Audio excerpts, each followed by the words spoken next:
अस्सलामु अलैकुम वरहमतुल्लाहि वबरकातुहू। प्यारे दोस्तों, आज की इस मुबारक वीडियो में हम आपको कुरान करीम की दो निहायत अजीम और बाबरकत सूरतें सुनाने जा रहे हैं, सूरह यासीन और सूरह रहमान। ये वो मुबारक सूरतें हैं जिनकी तिलावत दिलों को सुकून, घरों को बरकत और जिंदगी को रहमतों से भर देती है। अगर आप इखलास के साथ इन सूरतों को मुकम्मल सुन लें तो अल्लाह ताला की रहमत से आपकी जिंदगी में खैर बरकत के दरवाजे खुल सकते हैं।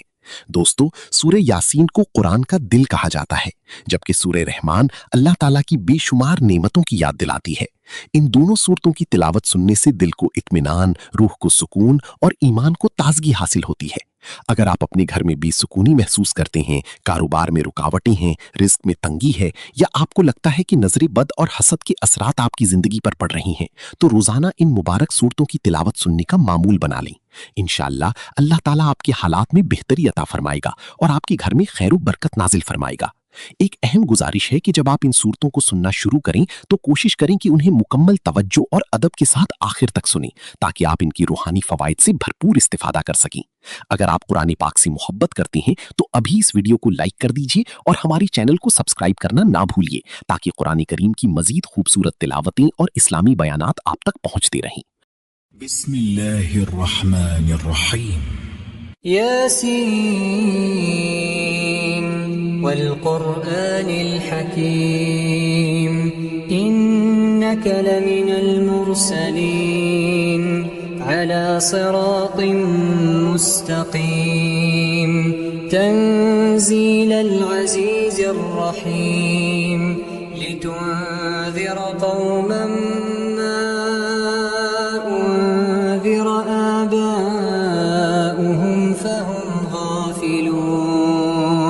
لقد حق القول على أكثرهم فهم لا يؤمنون إنا جعلنا في أعناقهم أغلالا فهي إلى الأذقان فهم مقمحون وجعلنا من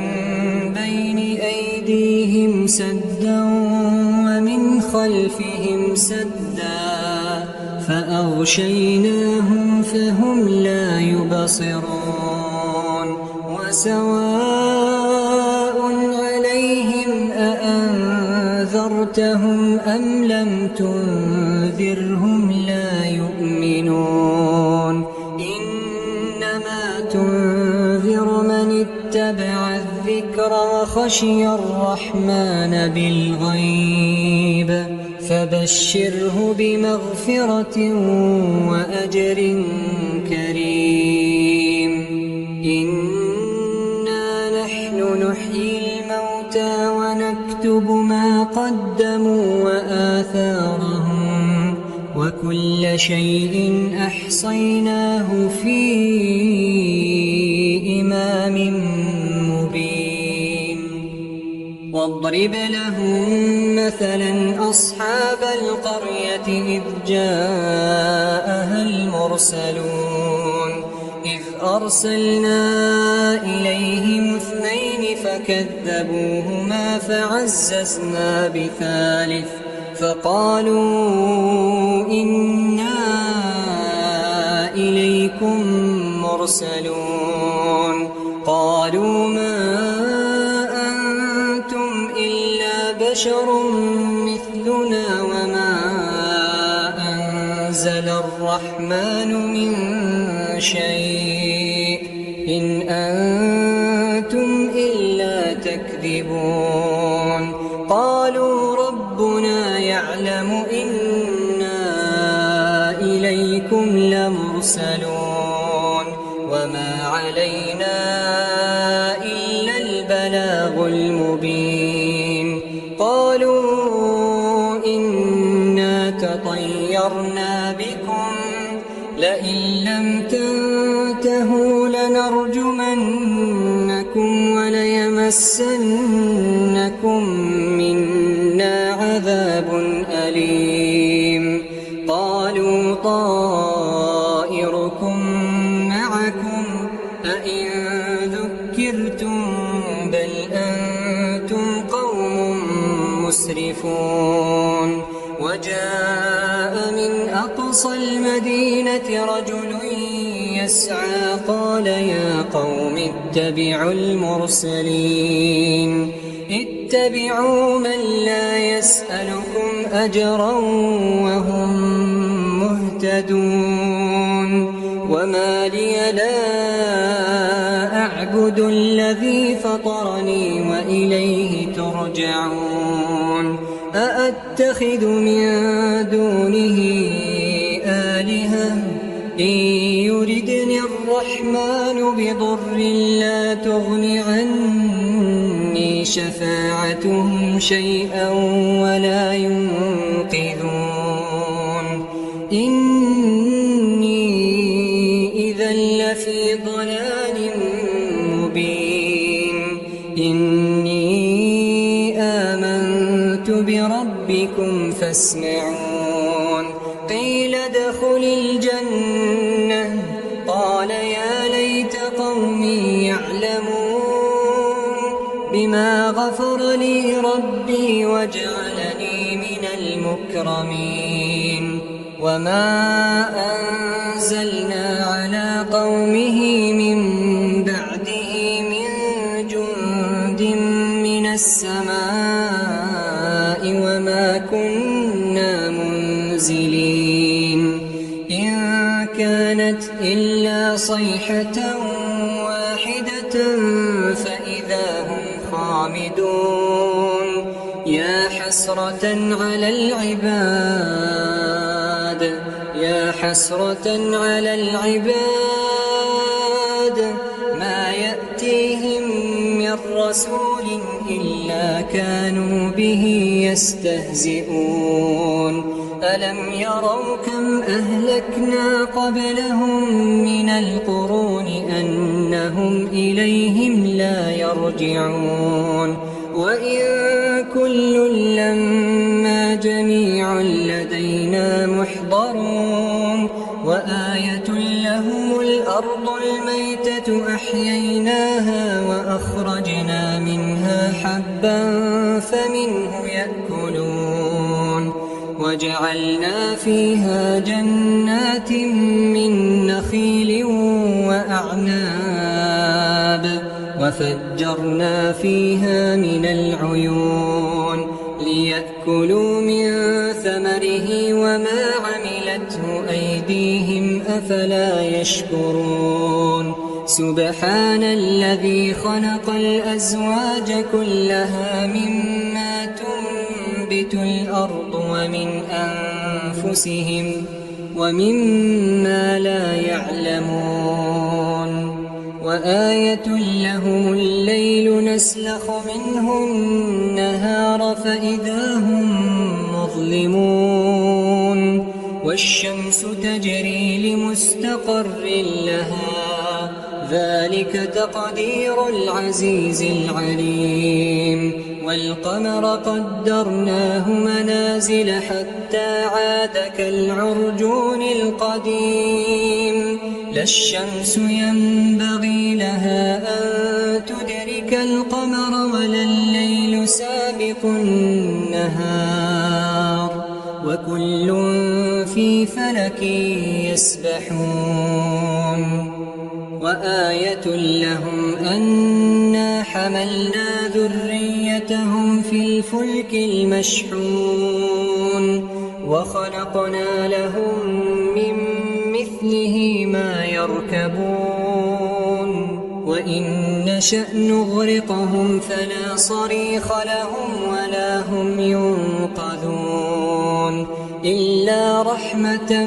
منا ومتاعا إلى حين وإذا قيل لهم اتقوا ما بين أيديكم وما خلفكم لعلكم ترحمون وما تأتيهم من آية من آيات ربهم إلا كانوا عنها معرضين وإذا قيل لهم أنفقوا مما رزقكم الله قال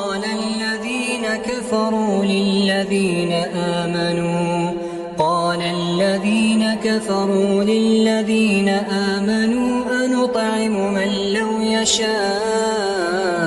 الله أطعمه إن أنتم إلا في ضلال مبين ويقولون متى هذا الوعد إن كنتم صادقين ما ينظرون إلا صيحة واحدة تأخذهم وهم يخصمون فلا يستطيعون توصية ولا إلى أهلهم يرجعون ونفخ في الصور فإذا هم من الأجداث إلى ربهم ينسلون قالوا يا ويلنا من بعثنا من مرقدنا هذا ما وعد الرحمن وصدق المرسلون إن كانت إلا صيحة واحدة فإذا هم جميع لدينا محضرون فاليوم لا تظلم نفس شيئا ولا تجزون إلا ما كنتم تعملون إن أصحاب الجنة اليوم في شغل فاكهون هم وأزواجهم في ظلال على الأرائك متكئون لهم فيها فاكهة ولهم ما يدعون سلام قولا من رب رحيم وامتازوا اليوم أيها المجرمون ألم أعهد إليكم يا بني آدم ألا تعبدوا الشيطان إنه لكم عدو مبين وأن اعبدوني هذا صراط مستقيم ولقد أضل منكم جبلا كثيرا أفلم تكونوا تعقلون هذه جهنم التي كنتم توعدون اصلوها اليوم بما كنتم تكفرون اليوم نختم على أفواههم وتكلمنا أيديهم وتشهد أرجلهم بما كانوا يكسبون ولو نشاء لطمسنا على أعينهم فاستبقوا الصراط فأنى يبصرون ولو نشاء لمسخناهم على مكانتهم فما استطاعوا مضيا ولا يرجعون ومن نعمره ننكسه في الخلق أفلا يعقلون وما علمناه الشعر وما ينبغي له إن هو إلا ذكر وقرآن مبين لينذر من كان حيا ويحق القول على الكافرين أولم يروا أنا خلقنا لهم مما عملت أيدينا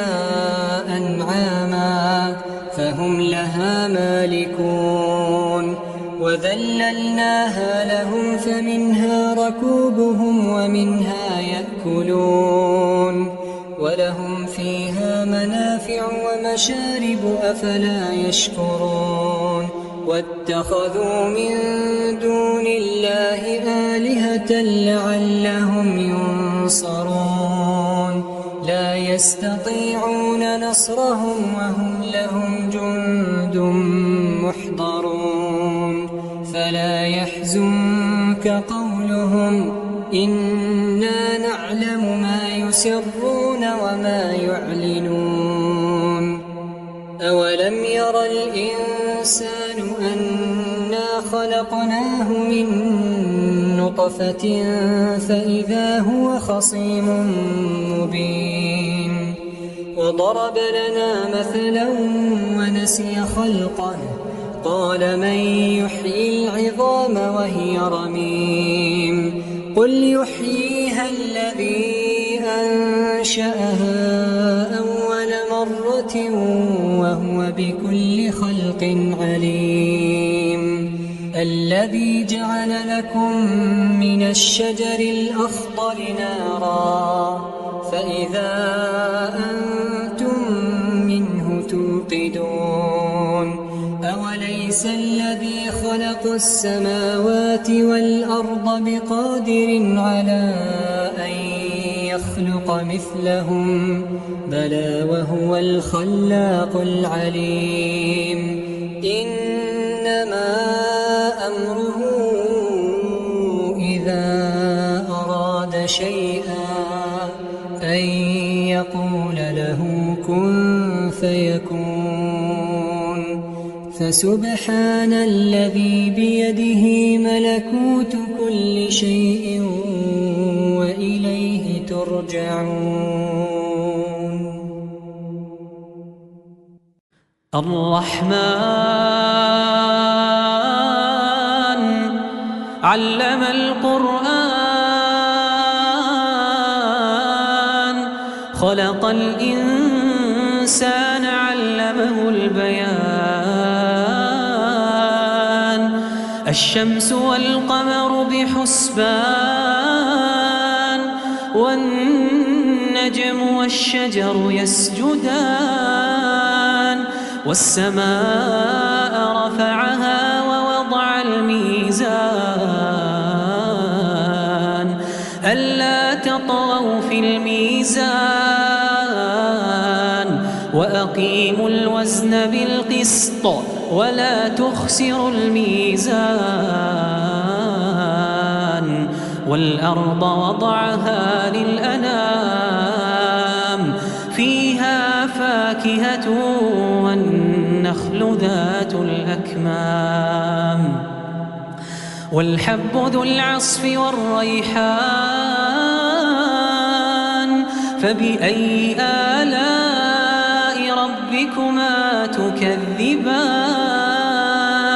خلق الإنسان من صلصال كالفخار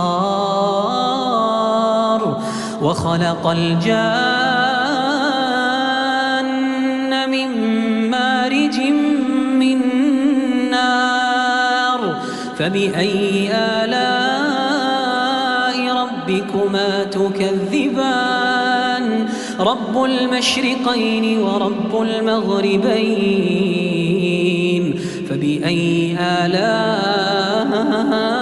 ربكما تكذبان مرج البحرين يلتقيان بينهما برزخ لا يبغيان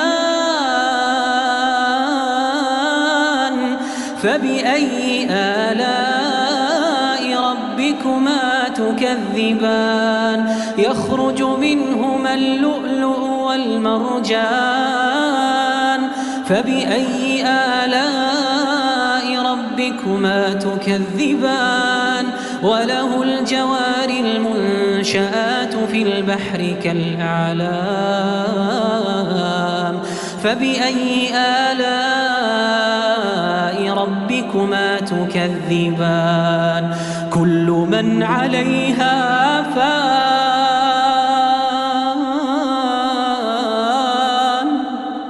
ويبقى وجه ربك ذو الجلال والإكرام كل من عليها فان ويبقى وجه ربك ذو الجلال والإكرام فبأي آلاء ربكما تكذبان يسأله من في السماوات والأرض كل يوم هو في شأن فبأي آلاء ربكما تكذبان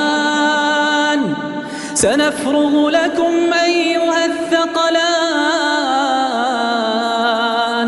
فبأي آلاء ربكما تكذبان يا معشر الجن والإنس إن استطعتم أن تنفذوا من أقطار السماوات والأرض فانفذوا لا تنفذون إلا بسلطان فبأي آلاء ربكما تكذبان يرسل عليكما شواظ من نار ونحاس فلا تنتصران فبأي آلاء ربكما تكذبان فإذا انشقت السماء فكانت وردة كالدهان فبأي آلاء ربكما تكذبان فيومئذ لا يسأل عن ذنبه إنس ولا جان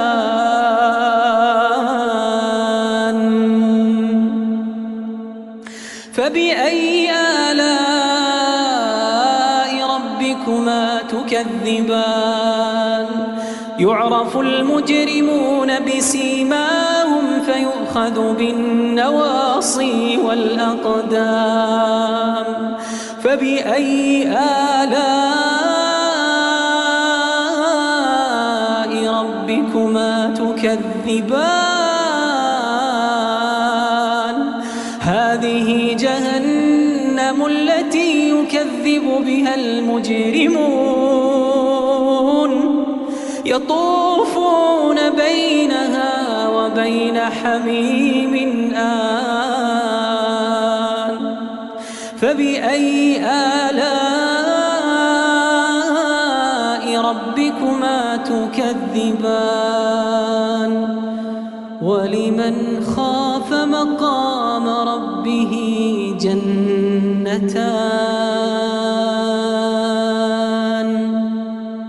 ولمن خاف مقام ربه جنتان فبأي آلاء ربكما تكذبان ذواتا أفنان فبأي آلاء ربكما تكذبان فيهما عينان تجريان فبأي آلاء ربكما تكذبان فيهما من كل فاكهة زوجان فبأي آلاء ربكما تكذبان متكئين على فرش بطائنها من استبرق وجنى الجنتين دان فبأي آلاء ربكما تكذبان فيهن قاصرات الطرف لم يطمثهن إنس قبلهم ولا جان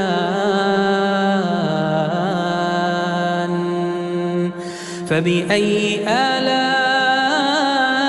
ربكما تكذبان كأنهن الياقوت والمرجان فبأي آلاء ربكما تكذبان هل جزاء الإحسان إلا الإحسان فبأي آلاء ربكما تكذبان ومن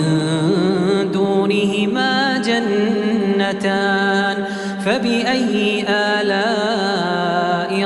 ربكما تكذبان مدهامتان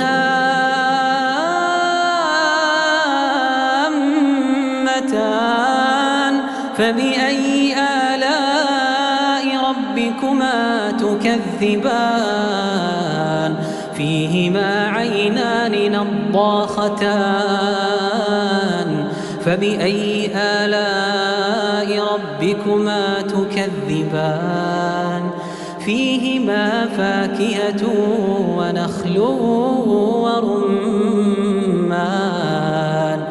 فبأي آلاء ربكما تكذبان فيهن خيرات حسان فبأي آلاء ربكما تكذبان حور مقصورات في الخيام فبأي آلاء ربكما تكذبان